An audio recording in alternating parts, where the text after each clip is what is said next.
My wife chose her 28-year-old nephew over our 22-year marriage and kicked me out of my own home office. I slept in the guest room and worked from the garage like a tenant in my own home. He even brought his girlfriend to live with us. My wife Sharon, 49F, kicked me, 52M, out of my own home office last Tuesday because her nephew Kyle, 28M, needed a quiet place to work on his freelance projects. She told me to set up my computer in the garage because Kyle's mental health was more important than my work meetings. I've been working from home for 3 years and that office has been mine since we bought this house. Kyle has been living with us for 8 months now. Let me give you the full story because I need to get this off my chest and maybe someone here can tell me if I'm going crazy. Kyle moved in with us last March after he got evicted from his apartment. Sharon's sister died when Kyle was 12 and Sharon basically raised him from then on. She always treated him like her own son even though we never had kids together. Kyle lived with us through high school and most of college until he moved out 5 years ago. When Kyle showed up at our door with 3 suitcases and a story about his landlord being unreasonable, Sharon immediately said he could stay with us. She didn't ask me. She just announced it at dinner that night like it was already decided. Kyle sat there nodding and said he just needed a few weeks to get back on his feet. Those few weeks turned into 8 months. Kyle works as a freelance graphic designer, which means he's home all day while Sharon and I work. At least I thought we both worked. Sharon started working from home more often after Kyle moved in. She said she wanted to make sure he had company and didn't get depressed being alone all day. The first month wasn't too bad. Kyle helped with groceries and cleaned the kitchen sometimes. He was quiet and kept to himself mostly. I figured he was embarrassed about his situation and trying to figure things out. Then things started changing. Kyle began complaining about everything. The house was too cold. The house was too hot. The neighbor's dog barked too much. The internet was too slow for his work. Sharon jumped to fix every single problem. She bought him a space heater for his room. She bought a better router. She even went next door and asked our neighbor Mrs. Chen to keep her dog inside more often. I told Sharon that Kyle was a grown man and could handle these things himself. She said I was being unsympathetic and that Kyle had been through a lot. She reminded me about his mother dying and how hard it was for him to ask for help. Around month 3, Kyle started eating all our food. Not just snacks or leftovers. He would eat entire meals that Sharon cooked for dinner before we got home from work. Sharon would come home to find empty pots and Kyle would say he got hungry waiting for us. Instead of telling him to wait or make his own food, Sharon started cooking double portions. Our grocery bill went from $200 a week to almost $400. When I pointed this out, Sharon said family comes first and that Kyle would contribute when his business picked up. Kyle nodded along and promised he was working on some big projects that would pay well soon. The big projects never materialized. Kyle also started having friends over constantly. Not 1 or 2 people. Groups of 6 or 7 20-somethings who would stay until 2 in the morning on weeknights. They would blast music, smoke on our porch, and leave beer cans everywhere. I work early shifts and need to be asleep by 10. The first time I asked Kyle to keep it down, he said he would. Nothing changed. The second time, I was more direct and told him the parties needed to stop on weeknights. Kyle went to Sharon and said I was making him feel unwelcome in his own home. Sharon told me I was being too rigid and that Kyle needed social interaction for his mental health. I started sleeping in the guest room because the noise kept me awake. Month 4 brought a new development. Kyle decided he needed the living room for his workspace because his bedroom didn't have good lighting. He moved his computer, drawing tablet, and all his art supplies into our main living area. The coffee table disappeared under stacks of his papers and sketches. The couch became his filing cabinet. I couldn't watch TV anymore because Kyle said the noise interfered with his creative process. Sharon bought him noise-canceling headphones, but Kyle said they gave him headaches. So the TV stayed off whenever Kyle was working, which was supposedly all day every day. Sharon and I used to watch the news together every evening and a cooking show on Sunday mornings. Those routines ended completely. Around month 5, Kyle announced he was struggling with anxiety and depression. He said the stress of being unemployed and living with relatives was affecting his mental health. Sharon immediately started researching therapists and support groups. She made appointments for him and drove him to sessions twice a week. Kyle also said he needed absolute quiet to focus on his work. This meant no vacuum cleaner during the day, no lawn mower before noon, and no phone calls in the common areas. Sharon enforced these rules strictly. She would shush me if I answered my phone in the kitchen or started the dishwasher during Kyle's work hours. I pointed out that Kyle seemed to have no trouble focusing when his friends were over making noise until midnight. Sharon said that was different because social connection was part of his healing process. The breaking point started building in month 6. Sharon began cooking Kyle's favorite meals every night. Not family dinners where we all ate the same thing. Special meals just for Kyle because he said regular food made his anxiety worse. She would make him chicken parmesan while we ate sandwiches. She would bake him cookies while telling me we needed to cut sugar from our diet. Kyle also developed very specific food requirements. He couldn't eat anything with onions because they upset his stomach. He needed organic vegetables because pesticides triggered his anxiety. He required a particular brand of coffee because other brands gave him jitters. Sharon bought everything he requested without question. Meanwhile, Kyle contributed exactly $0 to household expenses. Sharon paid for his therapy sessions. She bought his special food. She even gave him cash for gas money and art supplies. When I asked about Kyle's contribution, Sharon said he was family and family doesn't charge each other rent. I reminded Sharon that Kyle had been promising to contribute for months. She said I was putting too much pressure on him and that financial stress would worsen his mental health. Month 7 brought the office situation to a head. Kyle decided his freelance business needed a dedicated workspace. He couldn't work in the living room anymore because Sharon watched her morning shows and that was distracting. His bedroom wasn't professional enough for video calls with clients. He needed my home office. Sharon presented this to me as a done deal. She said Kyle's business was finally taking off and he needed proper space to succeed. She suggested I could work from the kitchen table or set up in the garage. I told Sharon absolutely not.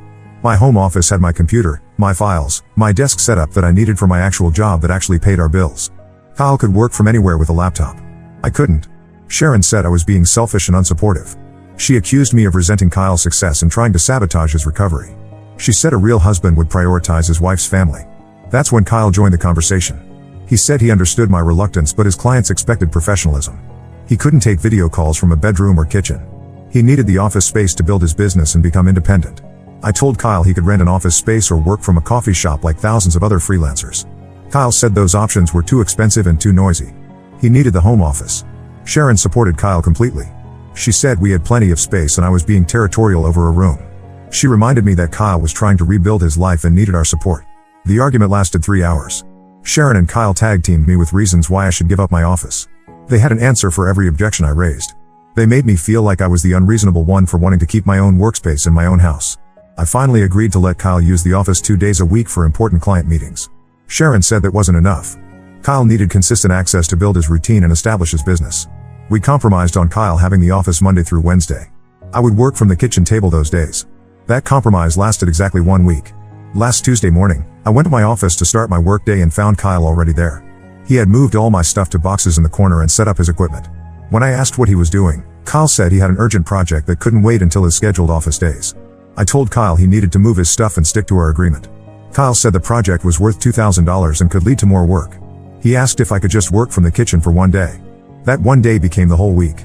Every morning Kyle had some urgent project or important client call that required the office. Every evening Sharon supported his need for the space. Friday afternoon I came home early and found Kyle playing video games in my office. Not working. Not taking client calls. Playing video games on my computer. I told Kyle to get out immediately. Kyle said he was taking a break between projects and would work later. I said breaks could happen in his bedroom or the living room. The office was supposed to be for work only. Kyle went to Sharon and said I was harassing him and interfering with his business. Sharon came to the office and told me I was creating unnecessary conflict. She said Kyle needed flexibility to manage his workload and I was being controlling. That's when Sharon told me to set up my computer in the garage permanently because Kyle needed the office full-time now. She said Kyle's business was growing and he couldn't keep switching locations. She said my work could be done anywhere but Kyle's required a professional environment. I asked Sharon when my needs started mattering less than Kyle's. She said it wasn't about that. She said Kyle was finally getting his life together and we needed to support him. She said I was being selfish and jealous of Kyle's progress. I pointed out that Kyle hadn't paid rent, utilities, or groceries in 8 months. I said Kyle's business wasn't successful enough to justify taking over my office. I said Kyle was taking advantage of Sharon's generosity. Sharon accused me of resenting Kyle and trying to sabotage his recovery. She said I was being cruel to someone who lost his mother and was struggling with mental health issues. She said I should be ashamed of putting my convenience over family loyalty. That's when I realized Sharon would always choose Kyle over me. Every time there was a conflict, Sharon sided with Kyle. Every time I raised concerns, Sharon made me the problem. Every time Kyle needed something, Sharon provided it without question. I've been sleeping in the guest room for months because of Kyle's parties. I've been eating sandwiches while Kyle gets home-cooked meals. I've been working from the kitchen table while Kyle uses my office. I've been tiptoeing around my own house to accommodate Kyle's needs. Sharon treats Kyle like he's her child and I'm just some guy who lives here. She prioritizes his comfort over mine. She defends his behavior no matter how unreasonable. She makes excuses for his lack of contribution while expecting me to sacrifice my space and peace. I don't know what to do anymore. Sharon won't listen to my concerns. Kyle won't respect any boundaries. I feel like a stranger in my own home. Is this my marriage now? Am I supposed to live like this until Kyle decides to move out? Because Kyle shows no signs of leaving. Why would he? He has free housing, free food, free utilities, a dedicated workspace, and a personal advocate who defends his every action. I need advice because I can't keep living like this but I don't know how to fix it. Update 1: A lot has happened since my original post and I need to update everyone who gave me advice. Some of you were right about things getting worse before they get better. Last Monday morning I woke up to find my car missing from the driveway. I checked the garage thinking maybe I parked it there and forgot. No car. I looked around the neighborhood thinking maybe someone moved it for street cleaning. Still no car. I asked Sharon if she knew where my car was. She said Kyle borrowed it for a client meeting across town. She said his car was having issues and he needed reliable transportation for an important presentation. Kyle doesn't have a car. He sold it 3 months ago because he couldn't afford the payments. Sharon and I have been driving him everywhere since then. Doctor appointments, grocery runs, social events. We became his personal taxi service. I told Sharon that Kyle should have asked me before taking my car. She said Kyle didn't want to wake me up because I'd been stressed lately. She said it was just for a few hours and I was overreacting. Kyle returned my car at dinner time with an empty gas tank and a scratch on the passenger door. When I pointed out the scratch, Kyle said it was already there and he didn't notice it. The scratch wasn't there before because I wash my car every weekend and check for damage. Kyle also left fast food wrappers in my car and adjusted all my seat and mirror settings. The radio was tuned to some rap station that hurt my ears when I started the engine the next morning. I told Kyle he needed to ask permission before using my car and fill the gas tank when he returned it. Kyle said he would remember that next time. Sharon said I was being petty about family sharing resources. Tuesday brought another surprise. I came home from work to find Kyle had painted his bedroom bright orange without asking. The smell of paint filled the entire house. Kyle said orange was better for his creativity and mental health. Our house has neutral colors throughout. Beige walls, white trim, hardwood floors. We spent months choosing a color scheme when we bought the place. Now Kyle's room looks like a traffic cone in the middle of our tasteful home. Sharon said Kyle needed to personalize his space to feel comfortable. She said paint could be changed later if needed. She bought Kyle additional art supplies to decorate his newly orange room. Wednesday I discovered Kyle had been using my credit card for online purchases. Sharon gave him my card information for art supplies and Kyle ordered $300 worth of equipment without asking. Professional brushes, specialty paper, digital software subscriptions. I found out when my credit card company called about unusual activity. Kyle had been making small purchases for weeks. Coffee shop visits, movie tickets, clothing orders. Sharon authorized every purchase by giving Kyle my card details. I canceled my credit card immediately and demanded Kyle pay back every unauthorized purchase. Kyle said he thought Sharon had cleared everything with me. Sharon said she forgot to mention the smaller purchases and I was making a big deal over nothing. The $300 art supply order arrived Thursday.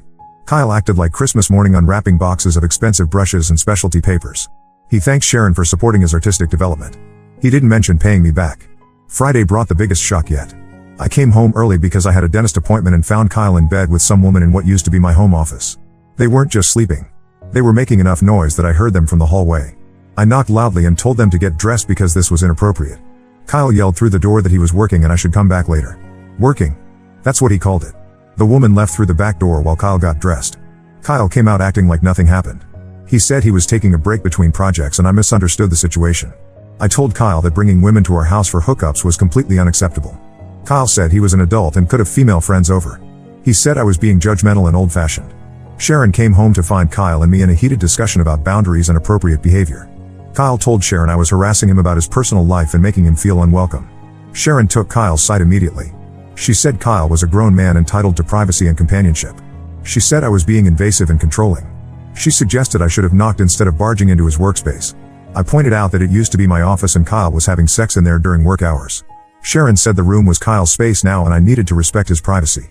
She said Kyle's personal relationships were none of my business. That evening I overheard Sharon on the phone with her sister talking about me.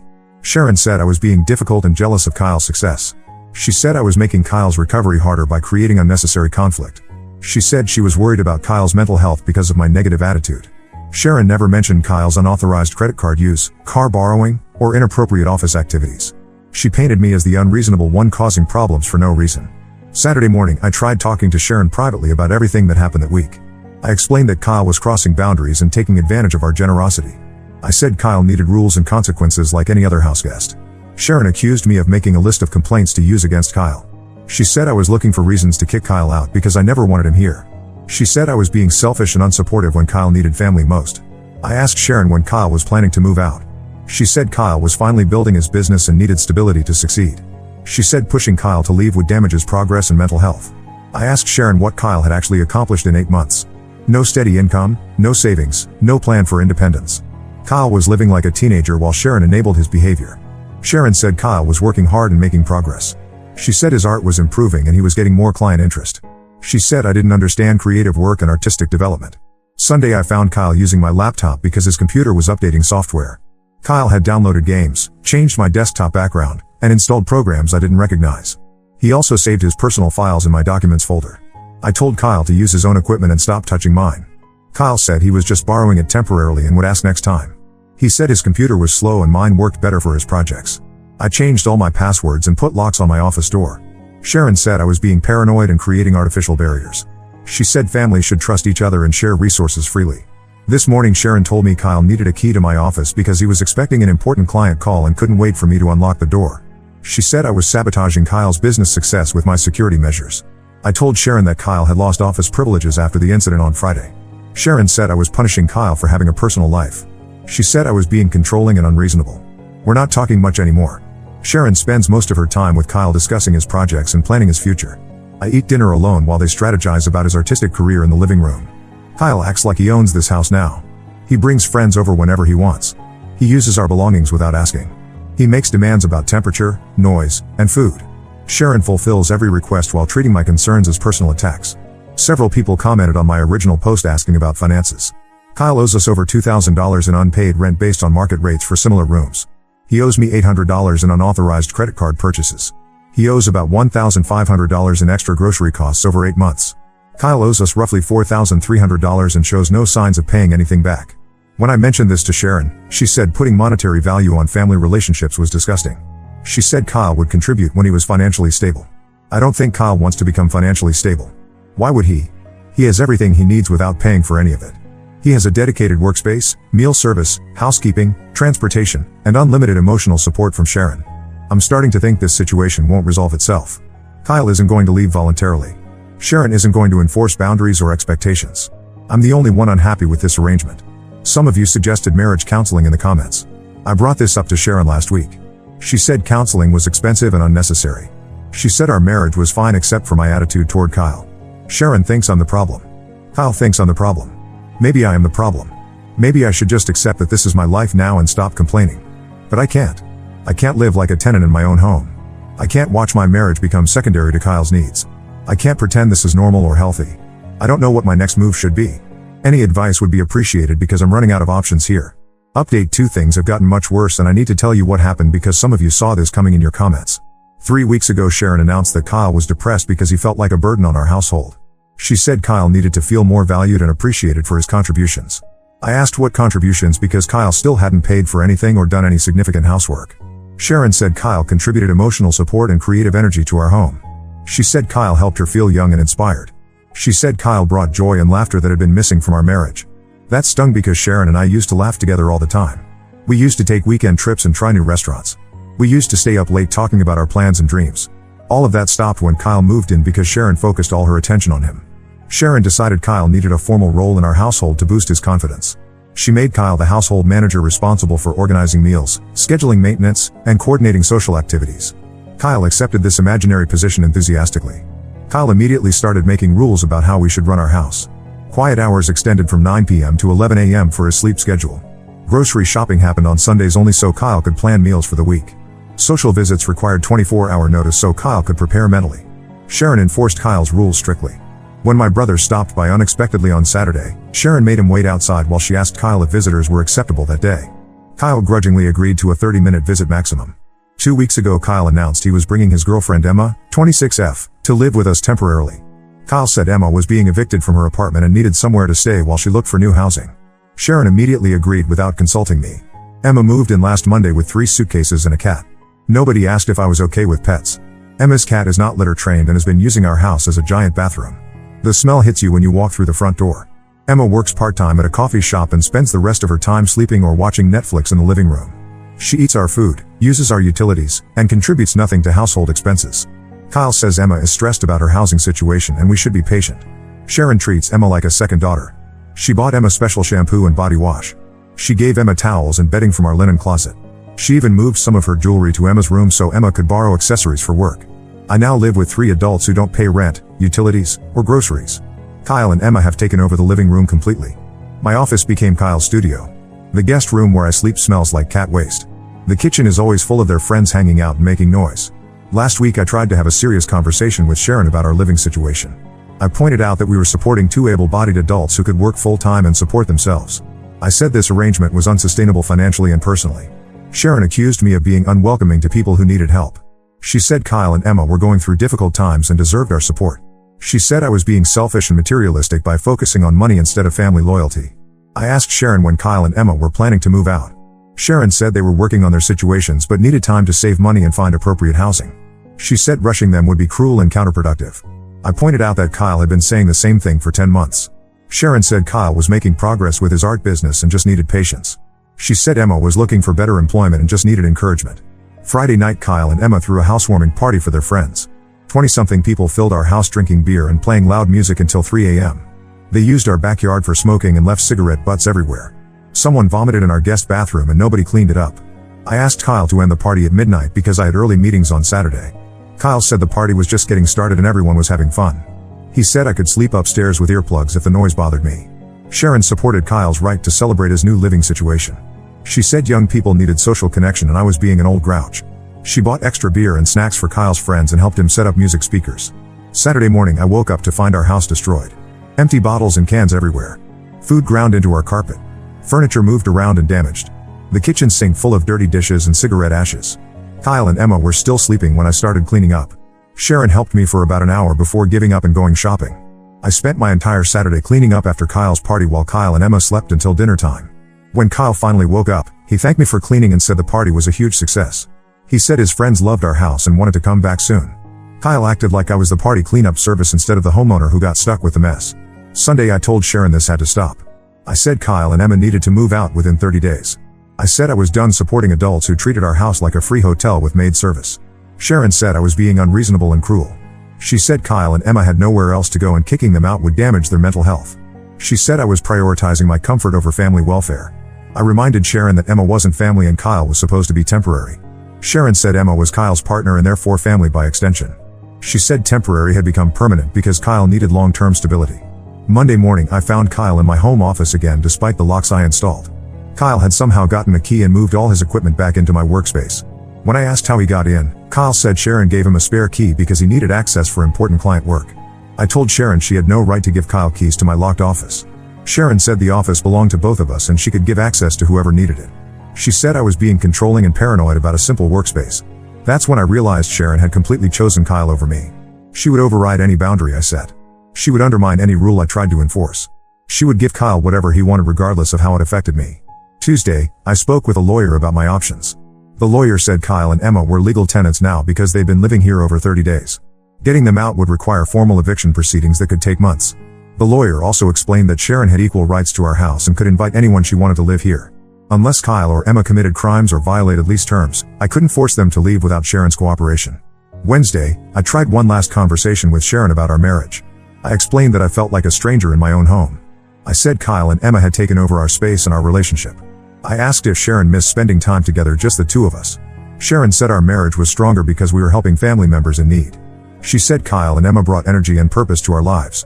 She said I was being negative and resistant to positive changes. I asked Sharon what would happen if I moved out. Sharon said that would be my choice, but Kyle and Emma would stay because they needed stability. She said running away wouldn't solve my attitude problems. Yesterday I started looking at apartments for rent. I found a one-bedroom place about 10 minutes from my office. The rent is $1,200 per month, which I can afford on my income alone. This morning I told Sharon I was moving out next weekend. Sharon asked if this was some kind of threat or ultimatum. I said it wasn't a threat. I was just informing her of my decision. Sharon said I was abandoning our marriage over temporary houseguests. She said Kyle and Emma would eventually move out and things would return to normal. She said I was being dramatic and making permanent decisions based on temporary situations. I asked Sharon how long temporary meant to her. She couldn't give me a timeline. She said Kyle and Emma needed time to establish themselves financially. She said rushing them would be unfair and harmful. I told Sharon I would continue paying the mortgage and utilities so she could afford to keep the house. I said Kyle and Emma could start contributing their share since they were permanent residents now. Sharon accused me of trying to force Kyle and Emma out through financial pressure. She said charging family members rent was greedy and inappropriate. She said I was trying to control people through money. Kyle overheard our conversation and joined in. He said my moving out proved I never cared about family loyalty. He said Sharon deserved better than a husband who abandoned her during difficult times. He said I was selfish and immature. Emma also offered her opinion. She said my negative energy was toxic for everyone in the house. She said Kyle and Sharon were happier without my constant complaints. She said I should leave if I couldn't appreciate their hospitality. So that's where things stand. I'm moving out this weekend. Sharon, Kyle, and Emma will have the house to themselves. Sharon can focus entirely on supporting Kyle's artistic career and Emma's employment search without my interference. Part of me hopes Sharon will realize what she's lost when I'm gone. Part of me thinks she's already replaced me with Kyle as her primary relationship. Either way, I can't keep living like this. Some of you predicted this outcome in your earlier comments. You were right that the situation would escalate until someone had to leave. I never thought it would be me leaving my own house, but here we are. I'll update again once I'm settled in my new place and see how Sharon handles the financial reality of supporting 3 adults on her income alone. Update 3: I moved out 4 months ago and wanted to give you a final update on how everything turned out because some of you have been following this story from the beginning. The first month in my apartment was difficult. I had to buy new furniture and household items since I left most everything at the house. My place was quiet though. Nobody woke me up with parties. Nobody used my belongings without asking. Nobody made demands about temperature or noise levels. Sharon called me twice during that first month. Both calls were about money. The first call was 2 weeks after I moved out when she realized the mortgage payment was larger than she expected. Sharon asked if I could increase my contribution because Kyle and Emma still weren't working full-time. I told Sharon the amount I was paying covered my legal obligation for the mortgage. Any additional expenses were her responsibility since she chose to support 2 extra adults. Sharon said I was being vindictive and punishing Kyle and Emma for my marital problems. The second call was 3 weeks later when their utility bills arrived. The electric bill was $340 for 1 month because Kyle needed professional lighting for his art studio and Emma kept the heat at 78 degrees. The water bill was $180 because Kyle took long showers and Emma did laundry every day. Sharon asked if I could help with utilities since my name was still on the accounts. I said I would transfer the utilities to her name and she could manage them independently. Sharon said that wasn't fair because Kyle and Emma couldn't afford to pay utilities yet. I had the utilities transferred the next week. Sharon had to put deposits down and set up payment plans because the bills were higher than her monthly income could handle. 6 weeks after I moved out, Sharon's sister Lisa called me. Lisa said Sharon was struggling financially and emotionally. Kyle and Emma weren't contributing anything to household expenses. Sharon was working overtime to cover the mortgage and bills. Sharon was also doing all the housework because Kyle and Emma were too busy with their careers. Lisa said Kyle's art business wasn't generating income despite his professional workspace and expensive equipment. Kyle spent most days playing video games and hanging out with friends. Emma had quit her coffee shop job because she said the manager was mean to her. Lisa asked if I would consider moving back home to help Sharon. I told Lisa that Sharon made her choice when she prioritized Kyle over our marriage. I said Sharon could ask Kyle and Emma to contribute or ask them to leave. Lisa said Sharon wouldn't ask Kyle to leave because she felt responsible for his well-being after his mother died. Lisa said Sharon was trapped by her own guilt and loyalty. Lisa asked if I could talk to Kyle directly about contributing financially. I told Lisa that Kyle wasn't my responsibility anymore. Sharon created this situation by enabling Kyle's behavior and ignoring my concerns. Sharon would have to figure out how to resolve it herself. 2 months after I moved out, my neighbor Mrs. Chen called to tell me what was happening at the house. Mrs. Chen said Kyle and Emma were having loud arguments every night. Police had been called twice for domestic disturbance reports from other neighbors. Mrs. Chen also said the house looked terrible from outside. The lawn wasn't being mowed. Trash was piling up by the garage. Kyle's friends were parking in neighbors' driveways and leaving beer cans in their yards. Mrs. Chen asked if I was planning to return because the neighborhood was being affected by the situation. I told Mrs. Chen I had moved out permanently and she should contact Sharon about any problems. 3 months after I moved out, Sharon called me crying. She said Kyle and Emma had destroyed the house and disappeared. Kyle owed money to several people who had been calling and threatening Sharon. Emma's cat had caused thousands of dollars in damage to carpets and furniture. Sharon said she found drug paraphernalia in Kyle's room after he left. She said Kyle had been using our house for dealing drugs to his friends. She said Emma had been stealing items from the house and selling them online. Sharon asked if I would help her clean up the house and repair the damage. She said she couldn't afford professional cleaning services or contractors. She said she was sorry for not listening to my concerns about Kyle. I told Sharon I was sorry she was going through this, but I couldn't help her. I said she would need to handle the situation herself just like she handled everything else without consulting me. Sharon asked if we could work on our marriage now that Kyle was gone. She said she realized she had made mistakes and wanted to try counseling. She said she missed our relationship and wanted to rebuild what we had. I told Sharon that our marriage ended when she chose Kyle over me repeatedly for almost a year. I said I had tried to work with her on the situation and she dismissed every concern I raised. I said too much damage had been done for me to consider reconciliation. Last month Sharon put the house up for sale. She couldn't afford the mortgage and repairs on her income alone. She also couldn't find Kyle to pursue legal action for the drug activity and property damage. Sharon moved in with her sister Lisa temporarily while the house sells. The real estate agent said it would take months to sell because of the damage and the market conditions. Yesterday Sharon texted me asking if I wanted any of my belongings from the house before it sold. I told Sharon to donate anything I left behind. I had already replaced what I needed and didn't want reminders of that situation. Sharon also asked if I would sign papers waiving my claim to proceeds from the house sale. She said she needed all the money to pay for repairs and legal fees. I told Sharon to have her lawyer contact my lawyer about property division. Some of you asked in previous comments why I stayed as long as I did. Looking back, I think I kept hoping Sharon would realize what was happening and choose our marriage over Kyle's demands. I thought if I was patient enough, Sharon would see that Kyle was taking advantage of her generosity in our relationship. I was wrong. Sharon was so focused on being Kyle's savior that she couldn't see how it was destroying everything else. She turned Kyle into her primary relationship and treated me like an inconvenience that interfered with her caregiving mission. The house sold last week for $40,000 less than we paid for it because of the damage and necessary repairs. Sharon will barely break even after paying real estate fees and fixing what Kyle and Emma destroyed. She's still living with her sister and looking for a smaller apartment she can afford on her income. Kyle contacted me once through social media asking if I would write a character reference letter for him. He said he was trying to rent a new apartment and needed references from responsible adults. I blocked him immediately. Emma tried to friend me on Facebook last month. Her profile showed she was living in another state with a different boyfriend. I blocked her too. I've been in my apartment for 4 months now and my life is completely different. I wake up when I want to. I eat what I want to eat. I watch whatever I want on TV. I have friends over without asking permission or worrying about noise levels. My home is peaceful and belongs to me.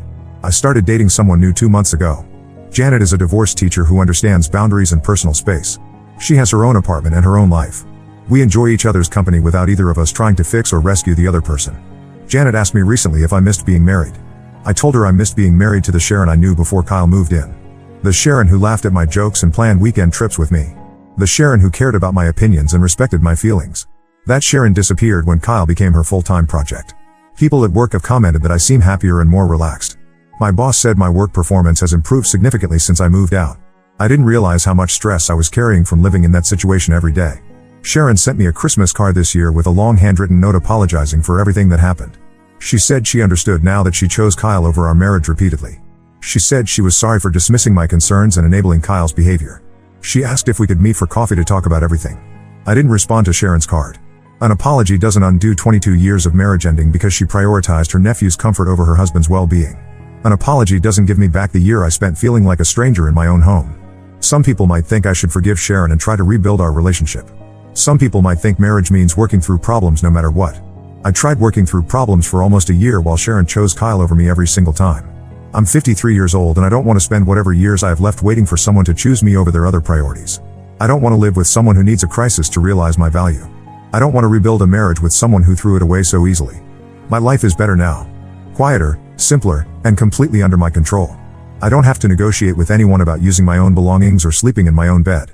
I don't have to watch someone I love prioritize everyone else's needs over mine. For those of you who follow this story from the beginning, thank you for the advice and support. Many of you predicted exactly how this would end. You were right that some situations can't be fixed with patience and compromise. You were right that enabling never helps anyone in the long run. Kyle is Sharon's problem now, not mine. Whatever happens with his life or her financial situation, I'm not involved anymore. I made my choice to leave and I'm sticking with it. This will be my final update. I'm closing this chapter of my life and moving forward with the lessons I learned. Sometimes the best thing you can do for yourself is walk away from people who don't value what you bring to their lives. Now let's move to the next story. Story 2. My dad abandoned me for his new family and now wants to reconnect. I gave him a chance, but what I saw at the mall changed everything. I, 16F, have been living with my mom, 45F, since my parents divorced when I was 8. My dad, 52M, left us for his coworker, 38F, who is now his wife. They have 2 kids together, a boy, 6M, and a girl, 4F. My parents' marriage had been rocky for years before the divorce. I remember them arguing a lot, mostly about my dad's long work hours and his emotional distance from our family. My mom would often cry after these arguments, and I'd try to comfort her, not really understanding what was happening. The day my dad left is etched in my memory. It was a Sunday morning, and I was eating breakfast when he came downstairs with a suitcase. He told me he was going on a business trip, kissed me on the forehead, and left. It wasn't until a week later that my mom sat me down and explained that dad wasn't coming back. At first, I didn't believe it. I kept waiting for him to walk through the door, to tell me it was all a mistake.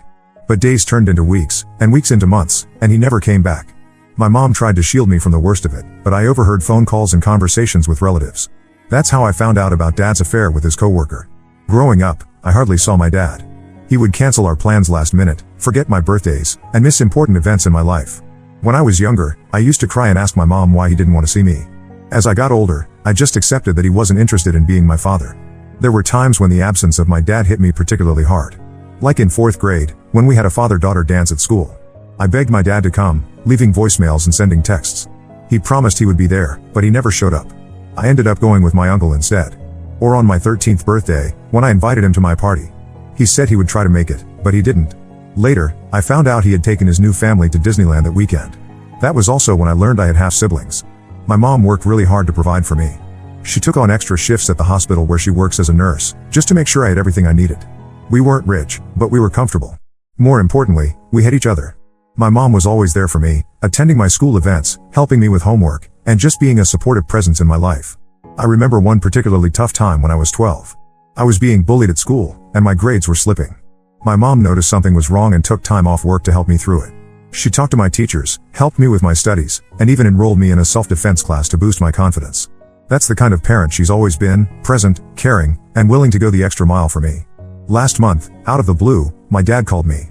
He said he wanted to reconnect and make things right between us. I was shocked and didn't know how to respond.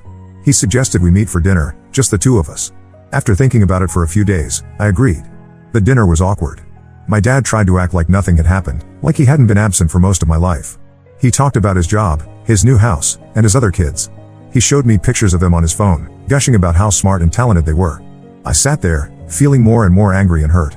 He told me about how his son was a star player on his little league team, and how his daughter was taking ballet lessons. He talked about family vacations they'd taken and holiday traditions they'd started. With each story, I felt more and more like an outsider, realizing all the experiences and memories I'd missed out on with him. Finally, I couldn't take it anymore. I asked him why he suddenly wanted to be in my life now. He looked uncomfortable and said he had been thinking a lot about his choices and realized he had made mistakes. He said he wanted to make amends and be a real father to me. I didn't know what to say. Part of me wanted to believe him, to have the father I had always wanted. But another part of me was skeptical and hurt. Why now? Why after all these years? After the dinner, my dad started texting me regularly. He would ask about my day, my friends, and my hobbies. It felt strange and forced. I didn't know how to talk to him or what to share. My mom noticed the change in me. When I told her about my dad reaching out, she tried to be supportive, but I could see the worry in her eyes. She told me to be careful and not get my hopes up too high. A week ago, my dad invited me to spend a weekend at his house with his new family. He said it would be a great opportunity for me to get to know my half-siblings and stepmother. I was hesitant, but he insisted it would be fun. I agreed to go, mostly out of curiosity. When I arrived at their house, I was overwhelmed. It was much bigger and fancier than our apartment. My stepmom greeted me politely, but I could tell she was uncomfortable. My half-siblings were shy at first, but soon warmed up to me. Throughout the weekend, I felt like an outsider. My dad and stepmom would exchange looks when they thought I wasn't watching. My half-siblings had inside jokes and stories that I wasn't a part of. It was clear that they were a family unit, and I was just a visitor. I tried to join in their conversations, but I often felt lost. They talked about family vacations I hadn't been on, relatives I'd never met, and experiences I'd never shared. My dad tried to include me, but it often felt forced and awkward. At one point, my half-brother asked me why he'd never seen me before. I didn't know how to answer, and my dad quickly changed the subject. It was clear that they hadn't really explained who I was to the kids. The most painful moment came on Saturday night. We were all sitting in the living room, watching a movie. My half-brother cuddled up to my dad, and my dad wrapped his arm around him, pulling him close. I watched them, feeling a lump in my throat. That was the kind of affection I had craved from my dad for years, but never received. On Sunday, as I was packing to leave, my dad came to talk to me. He said he hoped I had a good time and that we could do this more often. I nodded, not trusting myself to speak. As he drove me home, he talked about future plans, family vacations, holiday gatherings, regular dinners. I sat in silence, my mind racing. When I got home, I broke down in tears. My mom held me as I cried, not asking any questions, just being there for me. After I calmed down, I told her everything. She listened patiently, her face a mix of anger and concern. Now, I'm confused and hurt. I don't know if I want to continue this relationship with my dad. On one hand, I've always wanted a father in my life.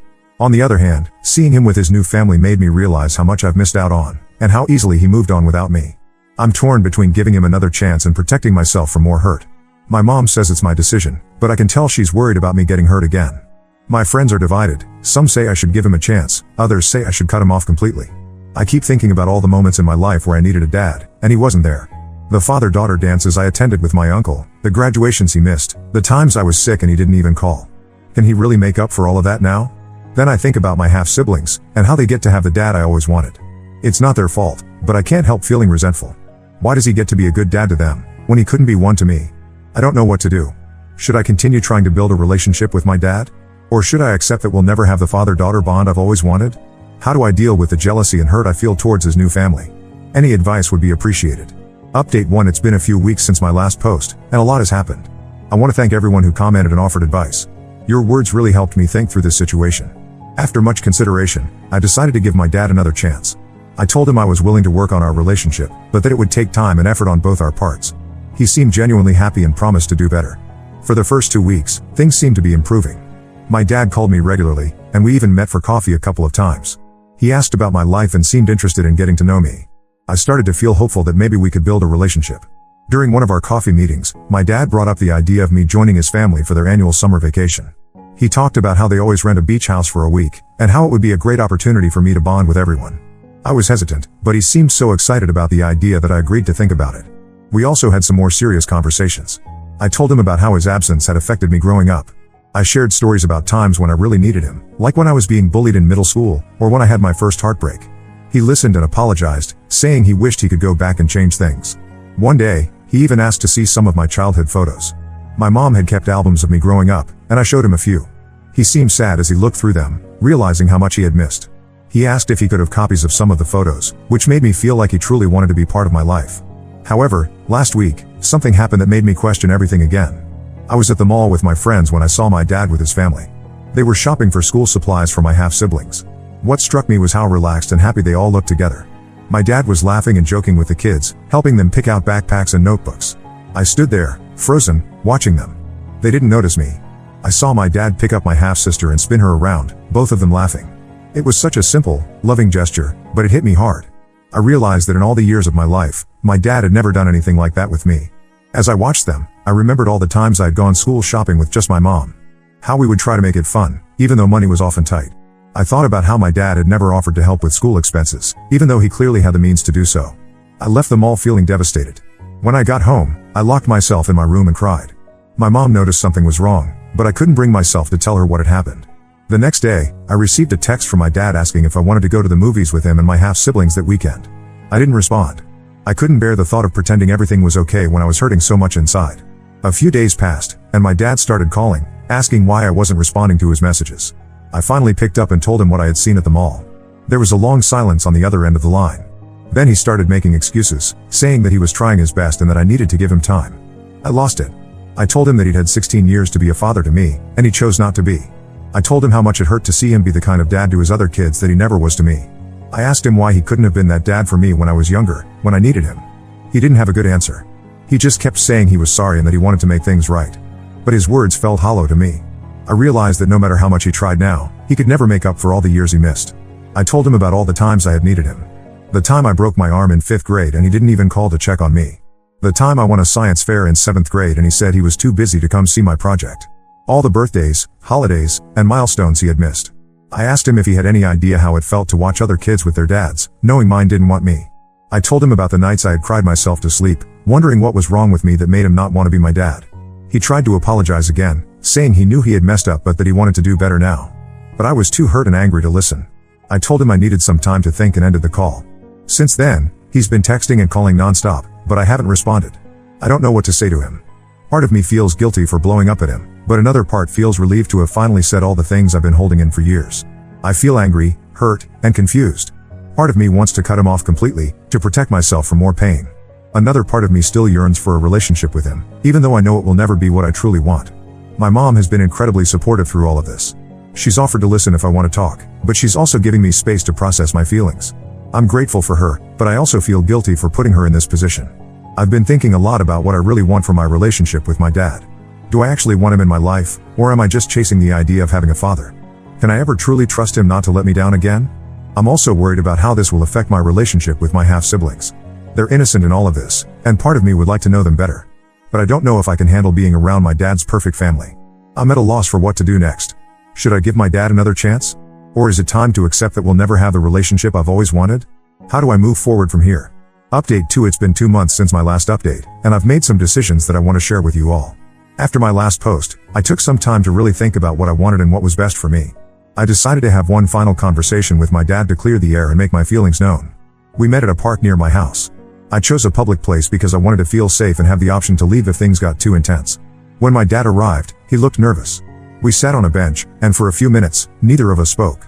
I told him everything, how hurt I was by his absence throughout my childhood, how painful it was to see him be a loving father to his other children, and how his recent attempts to reconnect felt too little, too late. I shared specific memories that had hurt me over the years.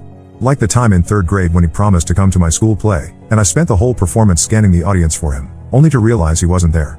Or the time in 9th grade when I made the honor roll and called to tell him, but he rushed me off the phone because he was busy. To my surprise, my dad didn't try to make excuses this time. He listened to me, and for the first time, I saw real remorse in his eyes. He admitted that he had been a terrible father to me and that he understood why I was so hurt and angry. Then he told me something I never expected. He revealed that when my mom got pregnant with me, he wasn't ready to be a father. He said he felt trapped and resentful, and instead of dealing with those feelings, he ran away from his responsibilities. He admitted that even after he left, he was too cowardly to face up to his failures as a father. He explained that when he met his current wife, he saw it as a chance to start over and do things right. But in doing so, he completely neglected his responsibilities to me. He said he realized now how selfish and hurtful his actions had been. Hearing this was both painful and liberating. On one hand, it hurt to know that my own father had resented my existence. On the other hand, finally hearing the truth helped me understand why he had acted the way he did all these years. My dad also told me about his own childhood. He shared that his father had been abusive, and he had always sworn he wouldn't be like that. But in trying not to be abusive, he ended up being absent instead. He said this wasn't an excuse, but an explanation of why he struggled so much with being a father. After our talk, I made a decision. I told my dad that while I appreciated his honesty, I wasn't ready to have him in my life right now. I explained that I needed to focus on healing and moving forward, and that his presence was bringing up too many painful memories and emotions. My dad was upset, but he said he understood.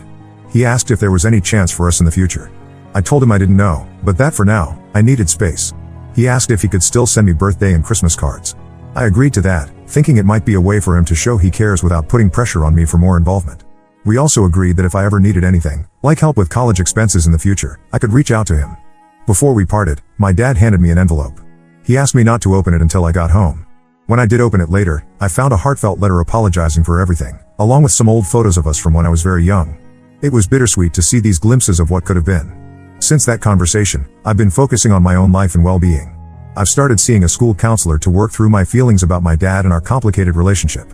It's been helpful to have someone to talk to who isn't directly involved in the situation. The counselor has been helping me understand that it's okay to have mixed feelings about my dad. She's also been working with me on building my self-esteem and not letting my dad's actions define my worth. I've also been spending more quality time with my mom.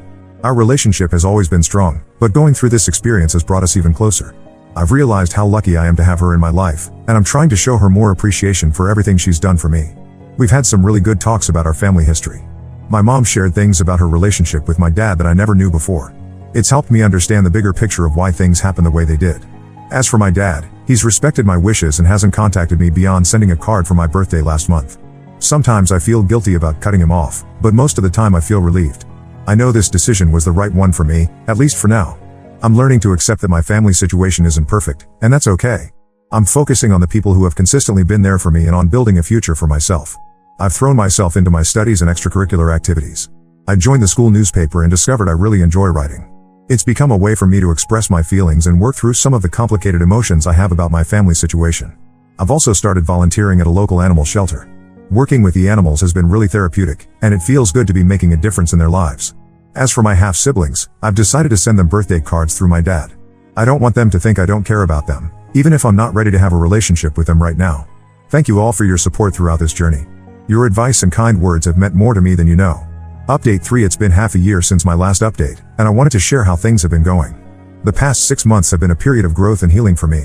Cutting contact with my dad was difficult, but it gave me the space I needed to focus on myself and my own well-being. I've continued seeing the school counselor, and it's been incredibly helpful. We've been working on building my self-esteem and dealing with the feelings of abandonment I've carried for so long. I'm learning that my dad's actions were about his own issues, not because of any fault of mine. One of the biggest breakthroughs I've had is realizing that I don't need my dad's approval or presence to be happy and successful. I'm learning to validate myself and not seek that validation from him. My relationship with my mom has gotten even stronger. We've had many deep conversations about our past, and I've come to appreciate her sacrifices and unconditional love even more. She's been my rock through all of this. We've started a new tradition of having a mom-daughter day once a month where we do something fun together, just the two of us. Last month we took a cooking class, and this month we're planning a hiking trip. These days have become something I really look forward to. My mom has also been helping me plan for college. We've been visiting campuses and researching scholarship opportunities. It's exciting to think about the future and all the possibilities ahead of me. As for my dad, he has respected my wishes and hasn't tried to contact me directly. However, last month, I received a letter from him. In it, he apologized again for his past actions and said he was getting therapy to work on his own issues. He said he understood why I needed space and that he would always be there if I ever wanted to reconnect. Reading the letter brought up a mix of emotions, but I realized I felt more peace than anger. I'm not ready to have him in my life right now, but I'm glad he's working on himself. He also mentioned in the letter that my half-siblings ask about me sometimes. He included some drawings they had made for me. It was touching, but also a reminder of the complicated family dynamics I'm navigating. I've been focusing on my future. I'm in my junior year now, and I'm starting to think seriously about college. My grades have improved, and I've joined a few clubs at school. I'm particularly enjoying the debate club. It's helping me become more confident in expressing my opinions. I've also started a part-time job at a local bookstore. It's been great for building my independence and giving me some spending money of my own. Plus, I love being surrounded by books all day. This experience has taught me a lot about resilience and self-worth. I've learned that it's okay to prioritize my own well-being, even if it means making difficult decisions about relationships. I've also learned the importance of chosen family. My best friend and her family have been incredibly supportive throughout this whole process. They've included me in their family gatherings and have become a second family to me. I don't know what the future holds regarding my relationship with my dad. For now, I'm content focusing on the people who have consistently been there for me and on building the life I want for myself. I still have days when I feel sad or angry about my family situation, but those days are becoming less frequent. I'm learning to appreciate what I have rather than dwelling on what I've missed out on. Thank you all for being part of this journey with me. Your support has meant the world. I feel stronger and more optimistic about the future than I have in a long time.